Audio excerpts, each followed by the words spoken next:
میں ہوں عبدالغفور خان اور آپ دیکھ رہے ہیں میرا یوٹیوب چینل مولانا عبدالغفور۔ اگر آپ نے اس چینل کو ابھی تک سبسکرائب نہیں کیا تو برائے مہربانی چینل کو سبسکرائب کر دیجئے۔ ویڈیو پسند آئے تو لائک بھی کر دیجئے، اور اگر ویڈیو پر یا چینل پر تبصرہ کرنا چاہیں، کوئی تجزیہ رائے دینا چاہیں تو کمنٹ میں اپنی رائے کا اظہار بھی کر دیجئے۔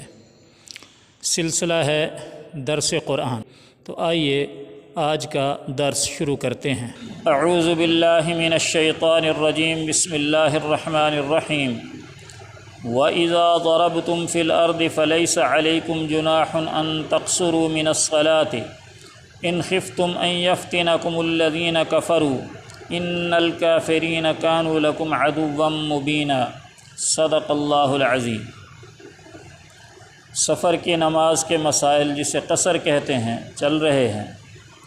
آج اس مسئلے کا بیان ہے کہ قصر شروع کب کی جائے گی۔ تو اس کا جواب یہ ہے کہ جب آدمی 77 کلومیٹر یا اس سے زیادہ کی نیت سے گھر سے نکلے تو جب شہر کی آبادی ختم ہو جائے وہیں سے قصر شروع کر دے گا۔ مثلا شہر کی آبادی سے کیا مراد ہے؟ شہر کی آبادی سے مراد بلدیہ کی حدود ہیں، یا کمیٹی کی حدود ہیں، یا کارپوریشن کی حدود ہیں۔ ہمارے یہاں بھاولپور میں یوں سمجھ لیں کہ جہاں سے لودھرا کی طرف جائیں تو ٹول پلازا، اس کے بعد قصر شروع ہو جائے گی۔ بے شک شہر کے قریب ہو، نیت 77 کلومیٹر سفر کی ہو یا اس سے زیادہ کی ہو تو قصر اسی وقت ہی شروع ہو جائے گی، شہر سے نکلتے ہی، اور پھر واپس بھی شہر میں داخل ہونے تک قصر ہی پڑھے گا جب تک کہ شہر کی حدود میں داخل نہیں ہوگا۔ حضرت صلی اللہ تعالیٰ علیہ وآلہ وسلم کے متعلق آتا ہے کہ آپ نے مدینہ منورہ شہر کے اندر ظہر کی نماز پڑھی 4 رکعت، پھر مدینہ منورہ سے باہر نکلے تو باہر نکلتے ہی آبادی تھی ذی الحلیفہ، تو ذی الحلیفہ میں آپ نے 2 رکعت پڑھی، عصر کی نماز 2 رکعت پڑھی۔ اسی طرح سیدنا علی المرتضیٰ رضی اللہ تعالیٰ عنہ کے بارے میں آتا ہے کہ وہ کوفہ سے باہر نکلے، کوفہ شہر سے، تو شہر سے نکلتے ہی باہر قصر نماز پڑھی۔ کسی نے کہا کہ جی امیر المومنین، سامنے اس کے کوفہ کے مکان تو نظر آ رہے ہیں اور آپ نے ابھی قصر شروع کر دی، تو آپ نے فرمایا کہ ہاں، شہری حدود سے باہر نکلتے ہی قصر شروع ہو جاتی ہے، پھر واپسی شہری حدود میں داخل ہونے تک قصر رہتی ہے۔ البتہ اگر شہر ہی اتنا بڑا ہے، جیسے کراچی ہے، بڑا شہر ہے کہ وہ خود ہی جو ہے 100 کلومیٹر سے زیادہ کا ہے، اب ایک آدمی ایک کونے سے چلنا شروع کرتا ہے اور وہ 77 کلومیٹر کا سفر طے کر لیتا ہے شہر کی حدود کے اندر، تو اس وقت تک قصر نہیں پڑھے گا۔ یعنی شہری حدود، شہر جتنا بھی بڑا ہو، چاہے 100 کلومیٹر کا ہو، 200 کلومیٹر کا ہو، شہری حدود کے اندر اعتبار نہیں ہے سفر کا، شہر سے نکلنے سے باہر کا اعتبار ہے کہ جب شہر سے نکلے تو اس کے بعد 77 کلومیٹر جانے کا ارادہ ہو۔ شہر کے اندر اگر یہ مقدار پوری ہو گئی ہے 77 کلومیٹر کی تو وہاں پر وہ مسافر شمار نہیں ہوگا، قصر نماز نہیں پڑھے گا۔